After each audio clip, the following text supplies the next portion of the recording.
Israel ಮೇಲೆ ದಾಳಿ ಅಲ್ಲೆಲ್ಲೇ ಮಾಡಿದ್ದಾರೆ. ಇಸ್ರೇಲ್ ಸಹ ಲೆಬನಿಗಳ ಮೇಲೆ ಮಾಡಿದ್ದಾರೆ. ಅಂದ್ರೆ ಈ ಸೀಸ್ ಫೈರ್ ಆದಮೇಲೆ ನಡೆದಂಥ ಘಟನೆಗಳು ಇವು. ಇದರಿಂದಾಗಿ ಸಹಜವಾಗಿ ಈ ಯುದ್ಧ ಪೂರ್ಣ ವಿರಾಮ ಕೊಡ್ತದೆ, ಇಲ್ಲಿ ಶಾಂತಿ ನೆಲೆಸುವಂಗೆ ಮಾಡ್ತದೆ ಅನ್ನೋದು ತಾತ್ಕಾಲಿಕವಾಗಿ ಇಲ್ಲ ಅಂತ ಹೇಳಬೇಕಾಗಿದೆ. ಯಾಕಂದ್ರೆ ಯಾರೂ ತಮ್ಮ ಎಲ್ಲ ಕೈಗಳನ್ನು ಕಟ್ಕೊಂಡು ಹಗ್ಗದ ಕೈ ಕಟ್ಕೊಂಡು ಸೈನ್ ಮಾಡಿದ್ರೆ ಒಪ್ಪಿದ್ರೆ ಆ ಸೋತಂಗನ.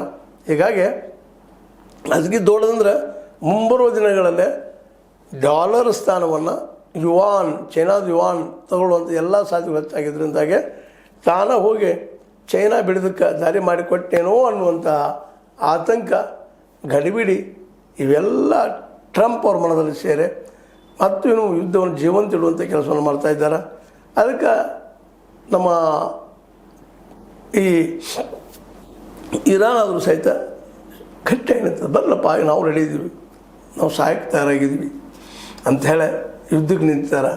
ಇದು ಯುದ್ಧ ಈಗ ನಿಂತಿದ್ದು ಸುಮ್ಮ ಕಾರಿಸುವ ಸಲುವಾಗಿ.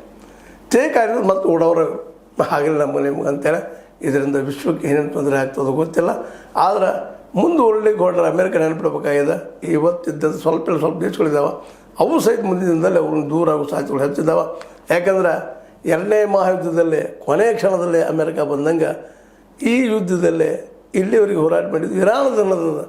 ಆದರೆ ಇರಾನ್ ಹಿಂದಿದ್ದಂಥ ಚೈನಾ, ರಷ್ಯಾ ದಣದಿಲ್ಲ. ಅದರಲ್ಲೂ ಚೈನಾ ಅಂತ ಯುದ್ಧ ಮಾಡಿಲ್ಲ, ಶಸ್ತ್ರಾಸ್ತ್ರ ಕೊಟ್ಟಲ್ಲ. ಹೆಚ್ಚು ಕಡಿಮೆ ತಾನು ಫ್ರಂಟಿಗೆ ಬರ್ತದೆ. ಆ ಶಕ್ತಿ ಇದ್ದಂಥವ್ರು ಯಾರಾಗ್ತಾರೆ, ಯುದ್ಧ ಮಾಡಿ ಸ್ವತಂತ್ರವರು ಶರಣಾಗೋ ಪ್ರಸಂಗ ಬರ್ತದೆ. ಚೈನಾ ಎಂಟ್ರಿ ಆದರೆ ಮತ್ತು ಚೈನಾ ಹೊಸ ಒಬ್ಬ ಶಕ್ತಿಶಾಲಿ ವಿಶ್ವದ ವ್ಯಕ್ತಿಯಾಗಿ, ಒಬ್ಬ ಡಿಕ್ಟೇಟರಾಗಿ ಇಡೀ ವಿಶ್ವವನ್ನು ಅದರ ತೈಲವನ್ನು ತಾನೇ ಆಳುವಂಥ ದಿನ ಬರೋದೇನು ದೂರ ಇಲ್ಲ ಅನ್ನೋದನ್ನು ಇವತ್ತು ಅಮೇರಿಕನ್ ಟ್ರಂಪ್ ಇದರ ತಿಳ್ಕೊಬೇಕಾಗಿದೆ.